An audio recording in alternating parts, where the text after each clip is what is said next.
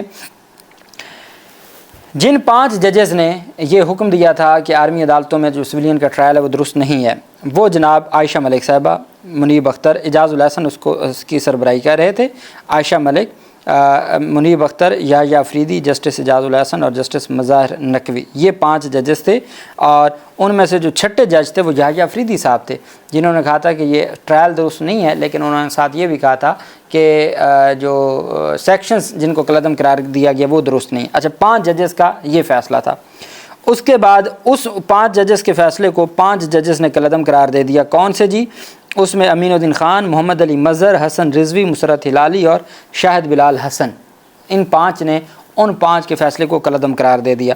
جبکہ جمال مندوخیل اور نعیم اختر افغان دونوں بلوچستان سے ہیں، دونوں ججز نے اس فیصلے کو جو سپریم کورٹ کا فیصلہ اس کو باہر رکھا. اب مجھے بتائیں، 5 ججز آف سپریم کورٹ کا پہلے فیصلہ تھا، 2 ججز نے اختلاف کر دیا. تو جو آرمی عدالتوں میں سپریم کورٹ آف پاکستان کے ججز ہیں کہ آرمی عدالتوں میں سویلین کا ٹرائل غیر آئینی ہے، اس میں 7 ججز کی رائے ہے، اور یحییٰ افریدی صاحب کی شامل کر لیجیے تو 8 ججز کی رائے ہے. اور جو کہتے ہیں کہ آرمی عدالتوں میں سویلین کا ٹرائل ہو سکتا ہے وہ 5 ججز ہیں.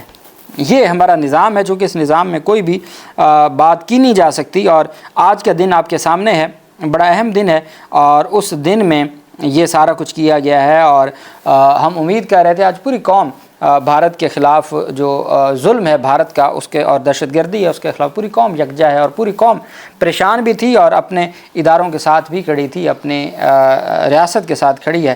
لیکن ایک ایسے موقع پہ ٹائمنگ تبدیل ہو سکتی تھی، کون سا آج فیصلہ دینا لازم تھا. اور فیصلے کا تو عوام کو پہلے پتہ تھا کہ کیا آئین اور قانون کے مطابق آ سکتا ہے. اور میں یہ سمجھتا ہوں بطور قانون کا طالب علم اتنی رائے دینا میرا حق ہے کہ یہ ذوالفقار علی بھٹو کے فیصلے سے زیادہ ظلم ہے ہمارے نظام قانون کے ساتھ. یہ جو فیصلہ ہے یہ آئین اور قانون کے مطابق میں یہ سمجھتا ہوں کہ یہ ذوالفقار علی بھٹو سے سخت فیصلہ ہے. اور پھر پتہ نہیں اس کے اوپر کب ریویو ہوگا اور کب فل بینچ بنے گے، کب ریفرنس ہوں گے اور کب پھر کیا کہا جائے گا. یہ ایک اہم چیز ہے. اچھا، دو ججز نے جو اختلاف کیا ہے لمبی ان کی جانب سے بات کی گئی، میں مختصر آپ کو بتا دیتا ہوں۔ سپریم کورٹ کی جانب سے سویلینز کے فوجی عدالتوں میں ٹرائل سے متعلق اہم آئینی مقدمے کے فیصلے پر جسٹس جمال اور جسٹس نعیم اختر افغان نے اختلافی نوٹ جاری کرتے ہوئے 9 مئی کے واقعات پر ملوث سویلینز کے ملٹری ٹرائل کو غیر آئینی قرار دے دیا۔ اپنے اختلافی نوٹ میں دونوں جج صاحبان نے موقف اختیار کیا کہ آرمی ایکٹ کا اطلاق صرف اور صرف مسلح افواج کے اہلکاروں پر ہوتا ہے اور سویلینز پر اس کا نفاذ آئین کی روح کے منافی ہے۔ آرٹیکل 175A کا حوالہ دیتے ہوئے کہا کہ عدالتوں کے قیام اور ان کے اختیارات آئین میں واضح طور پر درج ہیں اور عدالتی نظام کو انتظامیہ ایگزیکٹو سے مکمل طور پر الگ رکھا گیا ہے۔ اختلافی نوٹ میں کہا گیا کہ آئین اور اسلامی اصولوں کے مطابق ہر شہری کو شفاف ٹرائل اور معلومات تک رسائی کا حق حاصل ہے۔ ججز نے آئین کے آرٹیکل 10A حق شفاف ٹرائل اور آرٹیکل 25 تمام شہریوں کے ساتھ مساوی سلوک کو بطور حوالہ پیش کیا اور کہا کہ ان شقوں کے تحت کسی بھی سویلین کو فوجی عدالت میں مقدمے کا سامنا کرنا آئین کی خلاف ورزی ہے۔ دونوں ججز نے اپنے اختلافی نوٹ میں دو ٹوک انداز میں کہا کہ 9 مئی کے واقعات میں ملوث ملزمان کا فوجی عدالتوں میں ٹرائل کالعدم قرار دیا جاتا ہے اور تمام مقدمات عام عدالتوں میں چلائے جائیں۔ انہوں نے کہا کہ ان تمام گرفتار شدگان کو زیر سماعت انڈر ٹرائل پرزنر کا درجہ حاصل ہوگا جب تک کہ ان کے خلاف سول عدالتیں ضمانت یا باقی ان کے معاملات کو نہیں دیکھتیں۔ ساتھ عدالت کی جانب سے یہ بھی کہا گیا کہ جن کی سزائیں مکمل ہو چکی ہیں ان کے خلاف مقدمہ ڈسچارج ہوگا، متعلقہ سول عدالتوں کو کیس منتقل کیا جائے اور وہاں پھر ضمانت اور پھر جو اگلا سلسلہ ہے وہ شروع ہوگا۔ اب یہ عدالت کی جانب سے ان دو ججز کی جانب سے فیصلہ آیا۔ وہ 5 جج کہہ رہے ہیں جی کہ آرمی عدالتوں کا جو ٹرائل ہے وہ درست ہے، اور ساتھ کہا جی کہ صرف ہائی کورٹ میں اپیل کا حق دے دیا جائے، چونکہ بین الاقوامی قوانین بھی یہ کہتے ہیں، اس کے لیے یہ معاملہ بھجوائیں پارلیمنٹ کو 45 دن کے اندر وہ اپنی اپیل وہ 45 دن کے اندر ترمیم کریں، آرمی ایکٹ میں ترمیم کر کے اپیل کا حق لے کے آئیں، اپیل کا حق لے کے آئیں گے۔ اور یہ بھی ہو سکتا ہے کہ اب ان کے پاس جو آج ہوا ہے تو اب کسی کو لگتا ہے کہ مخصوص نشستیں پی ٹی آئی کو ملیں گی، الٹیمیٹ وہ بھی واپس چلی جانی ہے، اس کے بعد 27ویں ترمیم ہوگی، تو ہو سکتا ہے 27ویں ترمیم میں ہی یہ جو آئین میں ہی ترمیم کر دی جائے اور سپریم کورٹ کا یہ فیصلہ 45 دن والا اس حد تک بھی غیر مؤثر کر دیا جائے، کچھ بھی ممکن ہے۔ لیکن کہا یہ کیا ہے کہ جی آپ جائیں اور جا کے آپ اس کو جو 45 دن میں کریں، امینڈمنٹ کریں، اور تب تک ان کی جو سزائیں ہیں ان کو جو ٹائم بارڈ نہیں ہوں گی، لمیٹیشن ان کو دی جائے گی، اور جیسے ہی پھر ہائی کورٹ کے پاس حق آ جائے گا اپیل کا، پھر ہائی کورٹ میں اپیلیں دائر ہو جائیں گی، اور پھر ہائی کورٹ ان 105 کی یہ عدالت کی جانب سے آج حکم نامہ سامنے آیا ہے۔ اللہ پاک پاکستان کا حامی و ناصر ہو۔ بہت شکریہ۔ اللہ حافظ۔ پاکستان زندہ باد۔